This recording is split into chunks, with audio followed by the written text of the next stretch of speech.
Bonjour à tous, j'espère que vous allez bien. Donc je vous retrouve pour une toute nouvelle vidéo aujourd'hui. Donc aujourd'hui c'est un tuto spécial brushing pro. Je vais vous donner des conseils et des astuces pour réussir votre brushing à la maison. Pour commencer, vous pouvez également nous suivre sur nos réseaux sociaux, sur l'Instagram Léo Hair Artist du salon et également sur Facebook Léo Hair Artist. Pour commencer, vous utilisez une routine professionnelle. Je vous ai déjà parlé de ma routine capillaire dans ma dernière vidéo. Première chose à faire, privilégiez bien évidemment une serviette en microfibre comme ceci. La serviette en microfibre, ça va vous permettre de réduire votre temps de séchage. Ça va permettre d'absorber l'humidité. Du coup, vous allez utiliser beaucoup moins de chaleur avec votre sèche-cheveux. Pourquoi une serviette en microfibre? C'est une matière douce. Ce que je vous conseille, c'est aussi de vous essorer les cheveux avec sans frictionner vos cheveux, justement pour éviter de les sensibiliser au niveau de l'essorage. La serviette, l'avantage c'est qu'elle est toute petite. Vous pouvez l'attacher avec un petit bouton ici, juste à l'arrière, je vous le montre. Vous détachez le bouton, puisque moi je les ai déjà attachés, je les ai lavés avant de faire mon coiffage. Alors, une fois que vous avez retiré la serviette, ça donne ça. Donc la serviette, elle se présente comme ceci. C'est une toute petite serviette, c'est assez pratique dans le bain puisque bien évidemment quand vous utilisez une grande serviette de bain, ça tient pas, ça dégouline, il y en a partout, les cheveux sont trempés. Là ce qui est bien c'est que ça va absorber et en plus c'est tout petit et pratique, ça sèche hyper rapidement. Alors comme vous le savez, avant chaque coiffage il est important d'utiliser une protection thermique. Vous êtes nombreuses à la négliger, c'est super important d'utiliser une protection thermique, ça va permettre de protéger contre l'apport du chaleur du sèche-cheveux et également de l'apport du chaleur des plaques, c'est super important. Ne négligez surtout pas cette étape. Démêlez-vous les cheveux.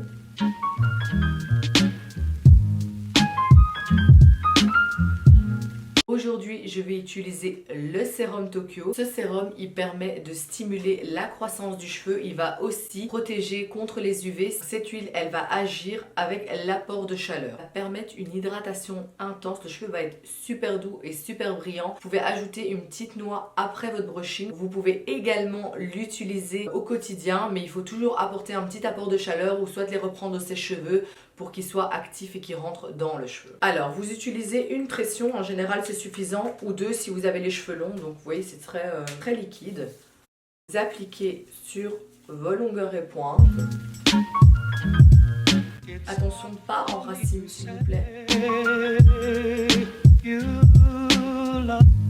Alors, pour commencer votre brushing, il vous faut une brosse comme ceci, c'est-à-dire ronde. Plus les cheveux sont longs, plus je vous conseille un diamètre beaucoup plus large, ça va vous faciliter le brushing. Si vous avez les cheveux longs et que vous utilisez une brosse trop petite, vous allez vous emmêler les cheveux, ça va pas vous faciliter la tâche. Donc je vous conseille d'utiliser en fonction de votre longueur. Perso, moi ils sont assez longs, mais bon, comme je suis coiffeuse, j'utilise un diamètre de 44, mais pour celles qui ont les cheveux super longs, vous avez le diamètre de 55. Une fois que vous avez utilisé la protection thermique, que vous avez choisi votre brosse et la dimension, je vous montre le sèche-cheveux que je vais utiliser. C'est un sèche-cheveux professionnel. J'utilise le Parlux. Bon, en professionnel, en général, les coiffeurs, c'est ce qu'on utilise. Moi, j'utilise un embout beaucoup plus serré puisqu'en fait, l'air va se concentrer sur les deux parties plus serrées et au lieu de se diffuser sur plusieurs parties. Perso, c'est mon avis, mais si vous préférez utiliser un embout plus large, il n'y a pas de problème, c'est à vous que ça doit convenir. Ensuite, pour procéder au brushing, en tout cas celles qui ont des extensions comme moi ou les clientes qui ont des cheveux longs, je vous conseille de sécher 80% de vos cheveux. Ça va déjà vous faciliter au niveau du temps du brushing et puis ça sert à rien de toute façon de travailler sur un cheveu super humide. Vous allez prendre plus de temps à faire votre brushing et ça va apporter beaucoup trop de chaleur. Tandis que si vous séchez déjà 80%, le temps va être réduit et il y aura moins d'apport de chaleur sur vos cheveux. Alors, pour les clientes qui ont un épi à l'avant ou une mèche qui se place pas bien, ce que je vous conseille, c'est ce que je fais en général, c'est de commencer par votre mèche. Donc vous la brossez vers l'avant. Donc moi j'utilise la brosse Tokyo, je vous en parlerai plus tard dans la vidéo. Vous séchez votre mèche vers l'avant.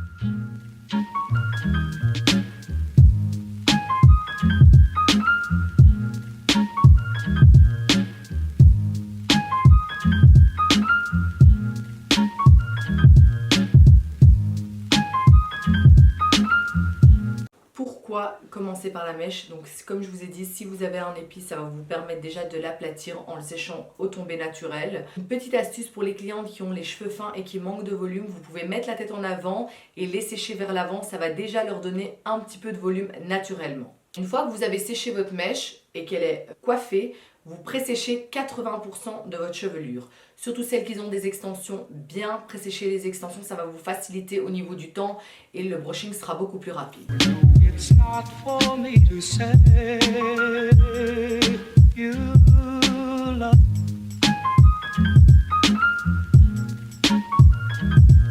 It's not for me to say. Petit conseil pour les clientes qui ont les cheveux fins et sensibilisés, je vous conseille de présécher votre chevelure à 80% avec une température médium. On apportera la chaleur après au moment du coiffage. Ça va également permettre de leur apporter moins de chaleur, donc c'est tout bénéf pour vos cheveux. Alors, une fois que vous avez préséché 80% de vos cheveux, vous vous divisez la tête en deux.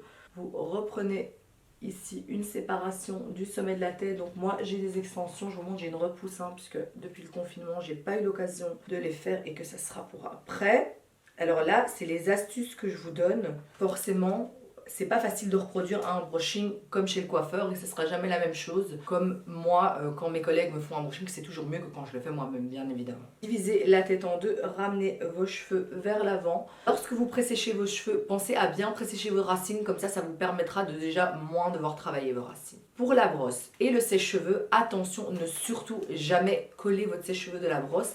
Ça va apporter trop de chaleur à vos cheveux et c'est très mauvais. Donc, ce que je vous conseille, c'est de garder un petit peu de distance. Je vais vous le montrer tout de suite au brushing.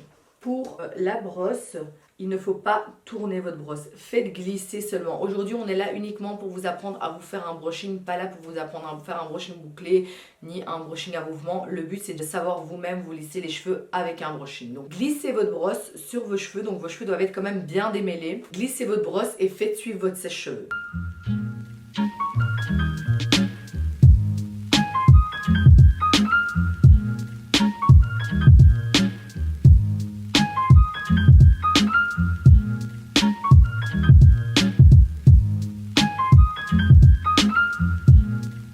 Les clientes qui ont des cheveux frisés ou des boucles en racines, ce que je vous conseille de faire, c'est d'utiliser la brosse dans l'autre sens et de glisser la chaleur vers le bas. Ça va vous permettre d'aplatir vos frisottis, surtout si vous avez plein de petits cheveux qui poussent et plein de frisottis. Ça va permettre de les détendre et de les aplatir. Je vous remontre. Là, bon, moi j'ai des extensions et pas de frisottis, mais c'est pour vous donner l'exemple dans la vidéo pour les clientes qui se posent la question ou qui n'arrivent pas à décoller leurs racines. Vous prenez une séparation, vous mettez la brosse au-dessus, la chaleur. It's not for me to say. C'est l'astuce lorsque vous désirez vous aplatir les racines ou que vous avez des cheveux bouclés en racines. Vous pouvez aussi travailler vos racines avec une brosse un tout petit peu plus petite que celle de votre brushing, mais ça c'est vraiment une question de préférence. Pour moi, quand je le fais à une cliente, j'utilise une brosse plus petite, ça me permet de travailler mieux la racine, mais ça vraiment pour vous, je vous conseille déjà d'utiliser le coiffage avec une seule brosse.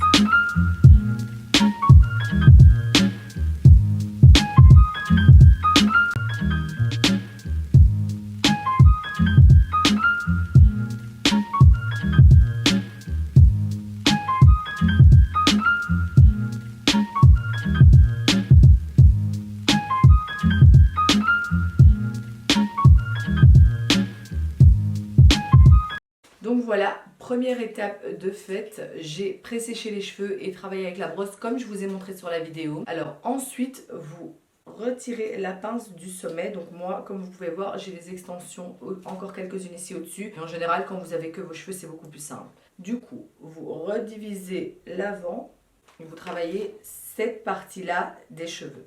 Pour les clientes qui veulent décoller leurs racines, ce que vous pouvez faire avec votre brosse, c'est tirer sur votre racine et ça va leur donner un petit peu de volume. Sachez que les cheveux qui ont toujours un petit volume naturel vont d'office moins graisser qu'un cheveu qui va être très plat. Donnez un petit peu de volume, même pour la tenue, ça sera toujours mieux.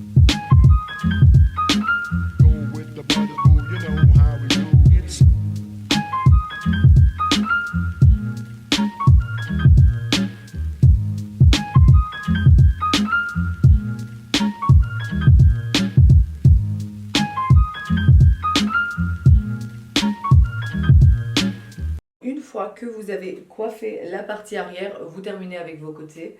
Vous faites une toute petite séparation puisque bon, bien évidemment c'est pas facile de tout prendre. Puis moi j'ai encore des extensions ici sur le côté. Donc quand vous avez des extensions, le temps du brushing est bien évidemment plus long que si vous avez vos cheveux naturels. Travaillez la mèche vers le haut si vous voulez donner un léger volume. Ça va, comme je vous ai dit sur la vidéo, vous permettre une meilleure tenue.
Alors voici le résultat final. Une dernière petite astuce, je sais pas si c'est une astuce ou plutôt une préférence, en tout cas pour les clientes qui aiment se parfumer les cheveux. Moi perso j'adore avoir les cheveux qui sentent bon, surtout pour les clientes qui fument et les clientes qui se retrouvent dans un restaurant ou chez vous à la maison et que vos cheveux sentent la nourriture. J'ai testé le parfum de Jisoo, ça sent super bon, c'est très féminin, ça a des arômes de fleurs et franchement j'ai beaucoup adoré, j'aime beaucoup l'odeur, c'est assez permanent, ça reste quand même bien dans les cheveux, donc c'est vraiment un parfum de cheveux. J'ai voulu tester parce que j'entendais beaucoup de gens en parler. Bon, forcément pour les produits cosmétiques je vais avoir un avis un peu plus pro, donc forcément ça ne va pas toujours me convenir, mais le parfum c'est vraiment quelque chose que je trouve vraiment un plus au niveau de votre brushing. Moi personnellement j'adore avoir les cheveux qui sentent bon. Et alors donc j'ai commandé le parfum Jisoo, le packaging était super mignon et en fait ça se présente sous une petite sous un petit flacon comme ceci, c'est 50 ml, donc vous pouvez l'emporter dans votre sac.